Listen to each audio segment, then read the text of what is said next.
Bonjour li kulħadd nilqawkom għal episodju ieħor ta' Lovin Daily miegħi llum għandi host ġdid ta' Lovin Daily Luigi Sappiano. Bonjour Luigi, welcome on board.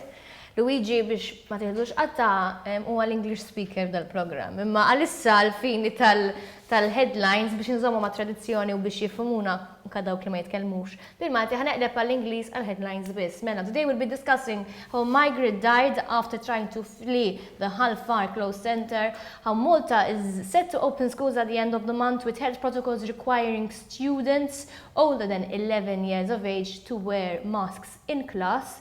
MIRIAM Pachi's husband calls out authorities in action 6 months after her death. PPS appoints a new chairwoman or chairperson and a board of directors, and the voucher and wage supplement scheme shall be extended to October. Luigi, fidejk l-ewwel storja. Yes, Paula, yesterday we had the news of a tragic story of a Sudanese migrant who attempted to flee the closed center, and unfortunately, attempting to flee, he fell off a fence and was found dead some 6 hours later by workers at the closed center. An ambulance took the man to Mater Dei, but he was certified dead at 11:15. I mean, this is a tragic story. This man would have been trying to find a better life for himself, would have left a war-torn country, come to Malta to find a better life, ends up in a closed center, finds himself a prisoner, probably feels like he shouldn't be a prisoner, tries to escape and dies anyway. It is truly tragic. I mean, what do you think, Paula? Hija storja traġika u li tnikket jew għandha tnikket il-kulħadd. Allura kien feeling disgusting illi tara nies li kummentaw jifirħu, ġifieri ħadd il-ħin biex ikkummentajt fuq din l-istorja traġika biex tifraħ kien hemm persuna mhux ħansemmi isimha biex ma noħroqx iktar kontroversja u biex ma npaxxiex li qal halleluja għax miet immigrant u jipprova jaħrab għaliex jidher nimmaġina li kien iddisprat. Ġifieri x'kwalità ta' estremiżmu razzist irid tkun biex tifraħ ta' għal din il-mewt. Ġifieri ma kienx waħdu ta' tal-mina, ġifieri kien hemm ħafna nies li kidbu forsi b'mod iktar prudenti li ma tantx ħassew għalih dar raġel, u nimmaġina kien hemm ħafna iktar nies li bejniethom jgħidu hija miet mhux qabeż, imma li tesprimi l-ferħ għax miet immigrant hija ma nafx, very bad taste. I mean, you cannot agree with the current situation with migrants in this country. I mean, I have my own questions, but to derive satisfaction from the death of another human, I mean, and to manifest that sort of thing, you go all the way as to do a ha-ha react on that post. I mean, you're better off just scrolling and not leaving your opinion. It's only, you're not adding anything to the conversation. I mean, nobody is calling you out if you have questions or are unhappy with a certain situation, but this is a human life we're talking about. This is a person like you and me, who has a family. Ekku, forsi nikbru nitalmu xi darba wkoll dan il-fajts. Neqilbu kompletament il-bira, ovvjament kulħadd kienet jitkellem dwar il-protokolls tant mistennija u li eħetaw il-green light assoluta illi ser jiftħu l-iskejjel fl-aħħar ta' dan ix-xahar. Jidher imma li b'differenza anke tfal ser ikollhom jadattaw għal din il-new normal ta' kif imorru l-iskola. Bażikament l-iktar kunċett importanti ser ikun dak ta' social bubbles, u ċoe li tfal tal-klassi jżommu ma' tfal tal-istess klassi tagħhom. Jiġifieri spiċċa żmien li tfal joħorġu għal break jilagħbu jiġru ma' tfal oħra li jmorru jiskartaw suppost fil-break, waqt il-lessons, fil-bathroom ma' studenti ta' klassi oħra u meta bil-forsi kolom jitħaltu ġifieri xin joħorġu xin jitlu fil-kulturi, eċetera, l-istudenti tal-etajiet kollha ser ikunu rikjesti li jilbsu maskra barra mill-klassi. Għal studenti li għandhom iktar minn 11 sena ser ikunu mitluba jilbsu l-maskri wkoll fil-klassi. Għaliex nimmaġina tfal żgħar diffiċli żommhom ġurnata sħiħa bil-maskra u għalhekk jekk nistgħu nillimitaw kemm joħorġu nies bi kwarantina jekk ikun hemm student pożittiv dejjem tkun qed ittejjeb is-sitwazzjoni tal-edukazzjoni ta' kulħadd. Nimmaġina u nistenna li xorta ser ikun hemm klassijiet li joħorġu bi kwarantina għaliex ma l-inqas każ anke jekk mhux neċessarjament ittieħed mill-iskola ma ġaba mill-familja il-klassi kollha tmur kwarantina, speċjalment meta ma jintlibsux il-maskri, u bekk kemm jista' jkun ma toħroġ skola sħiħa b'kwarantina. Però importanti li ma naqtawx qalbna mal-ewwel darba illi klassi tmur kwarantina, ġifieri bir-restrizzjonijiet fl-oqsma l-oħra ta' Malta, ġifiri kien fejn daħlu ristoranti, turizmu, eccetera, xorta kien hemm min bella l-Covid u familtu fil-kwarantina u kull min kellu aċċess għalih fi kwarantina. Forsi da żmien kien minħabba l-fatt li forsi aħna l-adulti sibna loopholes għalihom ir-restrizzjonijiet. It-tfal mhumiex ħajsibu loopholes, ġest iridu jkunu konxi mezz tar-regoli. Għalhekk l-appell tiegħi naħseb ta' kulħadd u fadlilna xahar, it-tfal ejjew nagħlmuhom kif nagħlmuhom x'għandhom ma jistgħux jitilgħu bil-ifqa fuq id-desk fil-klassi, issa nibdew nagħlmuhom daw il-protokolli ġodda biex niffaċilitaw ukoll daqsxejn il-ħajja tal-allima.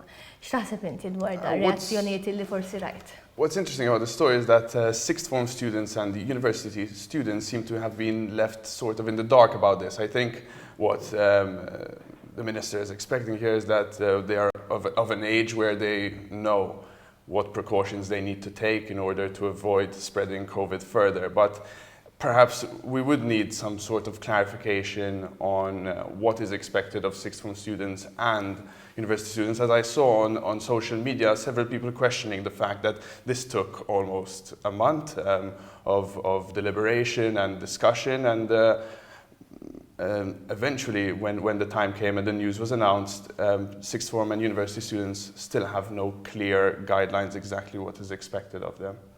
Se naraw ukoll kulħadd jiġbid xabel wieħed ħalli kif stajna morru fil-lounges u fir-restaurants bla ma jisparaw il-każijiet tal-COVID inkunu wkoll nistgħu tfal imorru jitgħallmu u l-ġenituri jkunu jistgħu ikomplu immorru għax-xogħol bil-ħajja normali tagħhom. Niqilbu l-diskussjoni kompletament.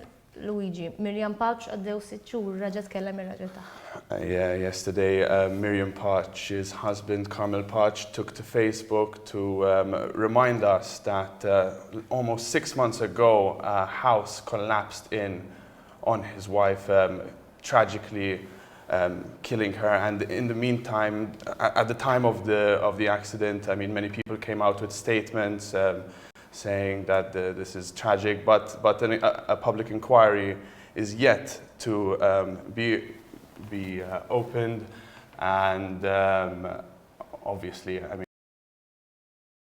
it's unacceptable that these politicians blow smoke with their statements. I mean, action needs to be taken. This is a systemic problem, and this casualty is a symptom of a system which is failing. A loss of life needs to provoke change, and it simply hasn't. I mean. Fil-fatt sissa li sar li naqgħet l-inkjesta maġisterjali itellaw in-nies illi jista' jkun illi kienu kellhom xi nuqqas li wassal għal dan il-mewt tiddeċidi il-qorti ovvjament, però li qed jgħid ir-raġel ta' Miriam Pouch li tara l-status tiegħu qabiżlek dema illi ma jridx illi l-ebda familja oħra tgħaddi minn din it-traġedja u għalhekk qed jinsisti għall-inkjesta pubblika biex il-liġijiet preżenti, is-sistema preżenti tiġi riveduta u ma jkunx hemm iktar abbużi kemm jista' jkun il-bieraħ mistoqsi dwar dan il-Prim Ministru Robert Abela qal illi hemm qed jaħdmu fuq kummissjoni li titmexxa minn imħallef emeritus illi jirrivedi s-sistema kollha.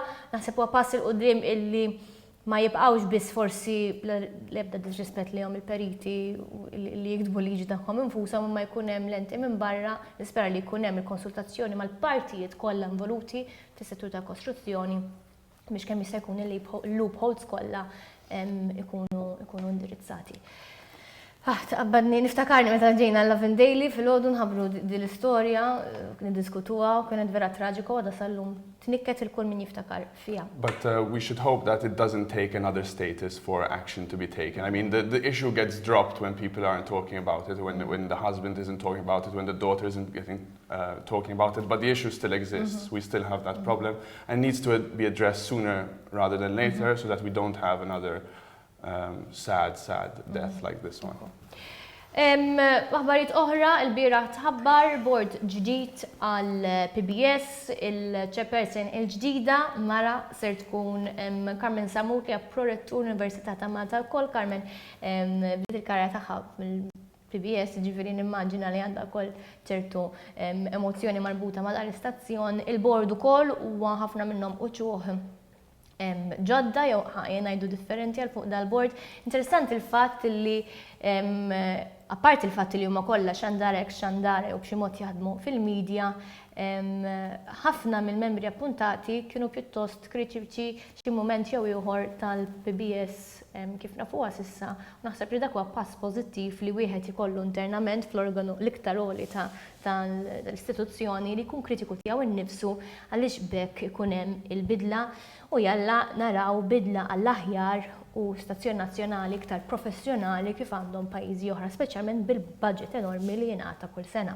Yeah, in fact, PBS has just been awarded 6 million per year for the next 5 years. So they're going to have a total of 30 million euro injection into PBS for the next 5 years. Let's hope that they can use those funds to do a professional, honest and impartial job in delivering the news and informing the people. I believe that if we have a state broadcaster which can deliver honest and impartial news, then we can inform the people better and overall. Not just news, even other programs. Sena li programmi fuq l-istazzjon nazzjonali jkunu ta' livell ogħla għaliex għandhom iktar riżorsi, iktar flus u iktar riklami forsi biex dak li forsi jaram għar program ta' kif issajjar ma jarax program mediokri ma jkun ta' livell għoli anka drama, eccetera. Ġifieri we owe this daqt jitħallsu mit-taxxi tagħna u allura min jar television għandu dritt jara program tajjeb u ta' livell għoli daqskemm jara fuq Italjan, fuq l-istazzjonijiet Ingliżi, eccetera. L-aħħar storja tal-lum? Fil-fatt COVID tisemma f'ħafna bnadi fosthom fl-ekonomija u l-bieraħ tħabbru wkoll illi ser ikunu estiżi l-vouchers. Yes, yesterday we had the COVID voucher scheme being extended all the way up until October and the wage supplement scheme as well. So basically, if you haven't used your vouchers yet, you have another month to use them. However, we've also had some people telling us that they haven't received their vouchers yet. Could you drop a comment below if you haven't received your vouchers yet? And let us know how you plan on using your COVID vouchers if you haven't used them yet. Il-biraħ sabar ukoll li se jitnieda rent subsidy scheme illi ser ikun qed jgħin il dawk il-businesses kollha li diġà kienu intitolati għal COVID wage supplement illi jekk krew minn posti qegħdin jikru l-kirja ta' fejn qegħdin joperaw minna jingħataw sussidju għal kera u sussidju jikber skont kemm inti tħaddem ħaddiema.